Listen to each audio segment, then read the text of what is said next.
I want to open myself. I want the light of God. I want the sweet love of Jesus. I danced for the devil. I saw him. I wrote in his book. I go back to Jesus. I kiss his hand. I saw Sarah Good with the devil. I saw Goody Osborne with the devil. I saw Bridget Bishop with the devil. This is a quote spoken by Abigail Williams in Arthur Miller's The Crucible. And The Crucible is a work of historical fiction that was based on the Salem Witch Trials of 1692. Today I want to share with you the events that took place during the Salem Witch Trials, the possible causes of the events that led to the Salem Witch Trials, and how this event is still relevant today. In January 1692, Reverend Parris's 9-year-old daughter and 11-year-old niece began having fits where they would scream uncontrollably, throw objects, and contort their bodies in unusual ways. Soon after this, other girls in Salem began exhibiting the same symptoms, and Dr. Griggs examined the afflicted girls and suggested witchcraft was the cause of the fits. After the girls were pressured by the church, they first accused Tituba, Sarah Good, and Sarah Osborne. The 3 of them were arrested and examined for witches' teats, and this was a mole or birthmark that was considered to be a spot that a familiar or animal of the devil would feed from. In my visual, I've provided what these marks would look like. Other tests that were performed to determine if somebody was a witch include the swimming test, where they would hogtie someone, throw them into a body of water, and if they sank, they weren't a witch, and if they floated, they were a witch. The prayer test, where someone would have to recite a Bible verse or a prayer without making any errors. George Burrow did this at the gallows, but he was still hung. And witch cakes, where they took the urine of a victim and mixed it with rye flour, baked it, and fed it to a dog, and if the dog exhibited the same symptoms as the victim, then the person was being afflicted by witchcraft. And I found the examples of witch tests on thevintagenews.com. In total, more than 200 were accused of practicing witchcraft. Most of the accusers were young girls under the age of 20. John Proctor was the first but not the only man to be accused of practicing witchcraft, and Dorothy Good, who was the daughter of Sarah Good, was the youngest to be accused and arrested at only 4 years old. In my visual, you can see what the accusations might have looked like in mass. The court that would hear the trials was the Special Court of Oyer and Terminer. One of the main judges in the trials was John Hawthorne, and he allowed spectral evidence in his court, and this was things like dreams or visions that the victims had. The first person to be tried and convicted of witchcraft was Bridget Bishop. And in my visual, you can see a photo that was created to depict what the courtrooms might have looked like.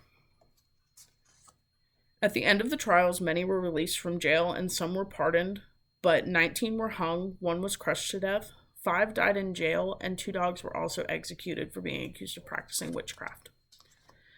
Giles Corey, the husband of Martha Corey, refused to enter a plea, and because of this, the sheriff ordered to perform what was called pressing, and this was a method of torture in order to try and get somebody to confess, or in this case, enter a plea. And after 2 days of adding more and more stones onto his back, he died, and his last words that he said were, "More weight." In my visual, you can see a photo of Proctor's Ledge Memorial, and this is the spot where the hangings took place.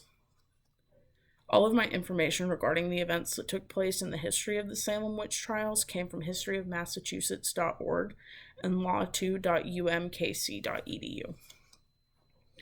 Now, you might be wondering what was really causing the girls' fits. The true cause is really unknown, but historians have come up with theories related to medical causes and motivators behind the mass hysteria. Possible medical explanations for the fits include conversion disorder, epilepsy, encephalitis, or Lyme disease. The most popular medical explanation, though, is ergot poisoning.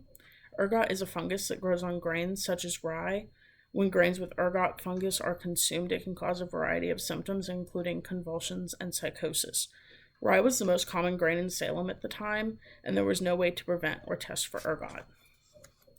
I found the information about medical explanation for the girls' fits from NC Live article, Homo Economist and the Salem Witch Trials by Franklin G. Mixon Jr.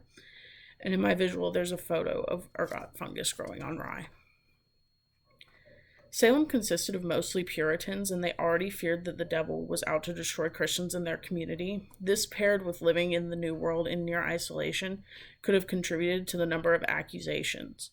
Many of the accused held different religious beliefs than the accusers, and this made them stand apart from the Puritans, who may have seen them as a threat.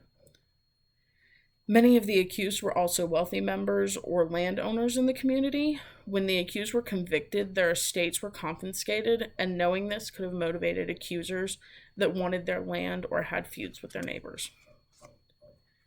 Now, I realize that 1692 seems like a long time ago, and it can be difficult to see how events of the past can be relevant in our present and our future, but throughout history, there have been other witch hunts.